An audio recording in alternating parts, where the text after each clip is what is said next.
আসসালামু আলাইকুম। ওয়ালাইকুম সালাম। প্রত্যেক সুন্নতি কি হাদিস আর প্রত্যেক হাদিসই কি সুন্নাত? হ্যাঁ, উসুলুল ফিকহ এবং আসহাবুল ফিকহ এদের পরিভাষায় সুন্নাত এবং হাদিস একই জিনিস।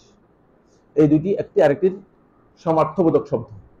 সমার্থবোধক শব্দ, যদিও প্রায়োগিক দিক থেকে পার্থক্য রয়েছে, প্রয়োগের মধ্যে কি রয়েছে কিছু পার্থক্য রয়েছে, কিন্তু মূলত সমার্থবোধক। হাদিস বলতে যেটা, সুন্নাহ বলতে সেটাই বোঝানো হয় থাকে উসুল ফিকহের পরিভাষায় এবং ফিকহের পরিভাষায়। হাদিস এবং সুন্নাহ দুটাই একই জিনিস, দুটার মধ্যে কোনো পার্থক্য নেই, দুটার মধ্যে কোনো পার্থক্য নেই। যারা পার্থক্য করে থাকেন তারা একটা গলত পার্থক্য করে থাকেন, সেটা না জানার কারণে। তাদের ধারণা হচ্ছে যে সুন্নাত হচ্ছে যে আমলটি রাসূলুল্লাহ সাল্লাল্লাহু আলাইহি ওয়াসাল্লাম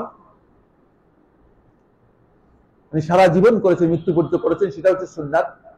আর হাদিস হচ্ছে রাসূলুল্লাহ সাল্লাল্লাহু আলাইহি ওয়াসাল্লাম যে কথাগুলো বলেছেন সেগুলো। এই বক্তব্য একেবারেই অপরিপূর্ণ বক্তব্য, কোন মুস্তালাহের মধ্যে এর কোনো স্থান নেই। কারণ হাদিস এবং সুন্নাহর এই মুস্তালাহগুলো, হাদিসের পরিভাষা আহলে হাদিসরা কি করেছেন, গ্রহণ করেছেন।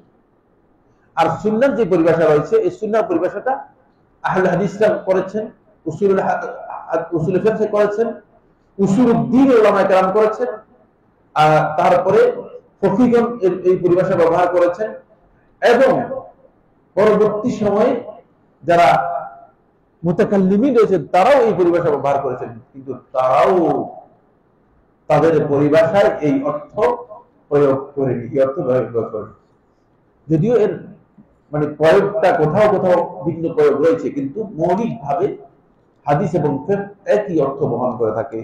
যারা বলছেন যে না হাদিস এই অর্থে এই অর্থ আর সুন্নাহ এই অর্থ, তাদের এই বক্তব্য শুদ্ধ নয়।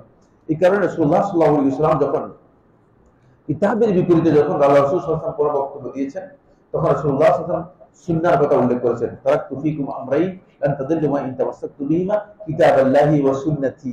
কিতাবের বিপরীতে এটা সুন্নাহ শব্দটা এসেছে, কিতাবের বিপরীতে কি এসেছে, সুন্নাহ শব্দটা এসেছে।